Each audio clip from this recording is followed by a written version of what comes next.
اس سورت کے بہت سارے فضائل بھی ہیں۔ رسول اللہ صلی اللہ علیہ وسلم نے ارشاد فرمایا کہ قل هو اللہ احد ثلث القرآن، آپ صلی اللہ علیہ وسلم نے فرمایا کہ یہ سورت 1/3 قرآن ہے۔ حضرت قتادہ ابن نعمان رضی اللہ تعالیٰ عنہ سے روایت ہے کہ ایک شخص رات کو قل هو اللہ احد کی بہت کثرت سے تلاوت کرتے تھے جادو سے بچنے کے لیے، تو رسول اللہ صلی اللہ علیہ وسلم کو بتایا گیا ان کے بارے میں، جس نے بتایا وہ سورہ یعنی قل هو اللہ احد کی اہمیت کو کم سمجھ رہے تھے، وہ سمجھ رہے تھے کہ یہ صرف سورہ اخلاص پڑھتے ہیں اور کچھ کوئی سورت نہیں پڑھتے۔ تو جب نبی صلی اللہ علیہ وسلم کو بتایا گیا تو آپ صلی اللہ علیہ وسلم نے فرمایا انہا لتعدل ثلث القرآن، یہ 1/3 قرآن کے برابر ہے، یعنی یہ سورت معمولی نہیں ہے، ہلکی نہیں ہے۔ یہ صحیح بخاری میں یہ روایت مذکور ہے۔ اور حضرت ابو سعید خدری رضی اللہ تعالیٰ عنہ سے ایک روایت ہے، وہ اس میں ہے کہ ایک شخص رات کو صرف سورہ اخلاص کی تلاوت کیا کرتے تھے نماز میں، تو ان کی شکایت لگائی گئی نبی صلی اللہ علیہ وسلم سے۔ شکایت لگانے والے نے یعنی شکایت لگانے والے کا مقصد شکایت نہیں تھا، ایک علمی بات پر مطلع ہونا مقصد تھا، تو انہوں نے نبی صلی اللہ علیہ وسلم کو بتایا کہ یہ صرف سورہ اخلاص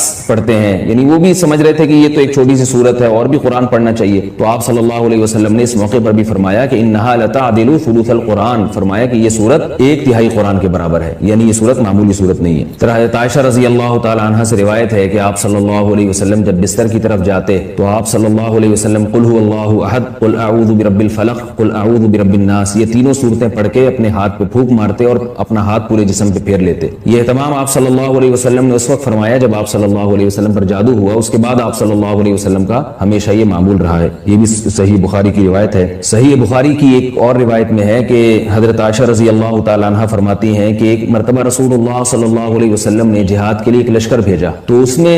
جو امام تھے وہ سورہ اخلاص کی بہت زیادہ تلاوت کیا کرتے تھے نماز میں۔ صحابہ کرام کا جب یہ لشکر واپس لوٹا ہے تو آپ صلی اللہ علیہ وسلم کو بتایا گیا کہ یہ سورہ اخلاص بہت زیادہ پڑھتے تھے نماز میں، تو آپ صلی اللہ علیہ وسلم نے ان سے پوچھا کہ تم یہ کام کیوں کرتے تھے، سورہ اخلاص تم اتنی زیادہ کیوں پڑھتے تھے؟ تو ان صحابی نے فرمایا کہ اس میں رحمان کے اوصاف بیان کیے ہیں، اللہ کی حمد و ثنا ہے، اور اس وجہ سے مجھے اس سورت سے محبت ہے، یعنی محبت ہے جس کی وجہ سے میرا دل چاہتا ہے میں اس کی بار بار تلاوت کروں۔ تو آپ صلی اللہ علیہ وسلم نے فرمایا کہ صحابہ سے فرمایا کہ ان کو خبر دے دو کہ اللہ بھی تم سے محبت کرتے ہیں۔ یہ بھی ایک سورت کی ایک بہت بڑی فضیلت ثابت ہوتی ہے۔ اور عبد الرحمن ابن ابزہ رضی اللہ تعالیٰ عنہ سے روایت ہے کہ رسول اللہ صلی اللہ علیہ وسلم وتر کی نماز میں پہلی رکعت میں سبح اسم ربک الاعلی، دوسری میں قل یا ایھا الکافرون، اور تیسری رکعت میں سورہ اخلاص کی تلاوت کیا کرتے تھے۔ تو وتر میں تیسری رکعت میں سورہ اخلاص کا پڑھنا یہ فضیلت کی چیز ہے۔ حضرت عقبہ ابن عامر رضی اللہ تعالیٰ عنہ سے روایت ہے کہ میں ایک مرتبہ رسول اللہ صلی اللہ علیہ وسلم سے ملا تو آپ صلی اللہ علیہ وسلم نے فرمایا کہ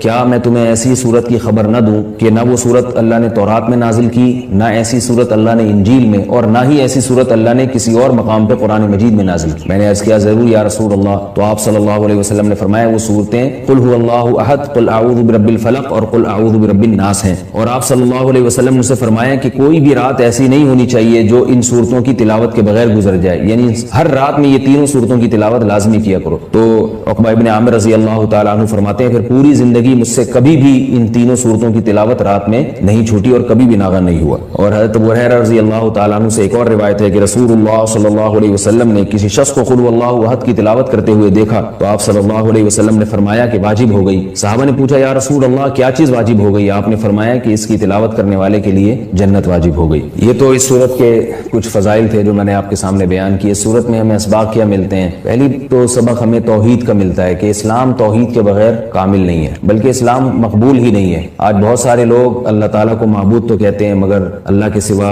مشکل کشا، حاضر ناظر اور مختار کل ایسے ایسے الفاظ ایجاد کیے ہوئے ہیں جو غیر اللہ پر بھی اس کا اطلاق کرتے ہیں۔ بعض لوگ قبر پرستی کا شکار ہیں، بعض لوگ رسول اللہ صلی اللہ علیہ وسلم کو عالم الغیب کہتے ہیں، حاضر ناظر کہتے ہیں، جبکہ ہمیں اس صورت میں کیا سبق مل رہا ہے کہ اللہ یکتا ہے، اس جیسا کوئی بھی نہیں۔ تو اللہ اگر مشکل کشا ہے، حاجت روا ہے، تو پھر اگر ہم مخلوق کو بھی مشکل کشا اور حاجت روا کہہ دیں تو اس کا مطلب یہ ہوا کہ مخلوق بھی اللہ جیسی ہے، اس لیے کہ جو معبود ہے اس کی دو بنیادی صفات ہیں، علم اور قدرت۔ معبود میں دو چیزوں کا ہونا ضروری ہے، یعنی آپ جس کی عبادت کرتے ہیں اس میں دو صفات کا اعلیٰ وجہ الکمال ہونا ضروری ہے۔ ایک یہ کہ اس کی قدرت کامل ہو، وہ جو چاہے کر سکتا ہو، اور اسے اس کا علم کامل ہو، جیسے کہ قرآن مجید میں آتا ہے اللہ الذی خلق السبع سماوات ومن الارض مثلہن یتنزل الامر بینہن لتعلموا ان اللہ علی کل شیء قدیر وان اللہ قد احاط بکل شیء علما۔ اس آیت کا حاصل کیا ہے کہ اللہ نے اس پوری کائنات کو اس لیے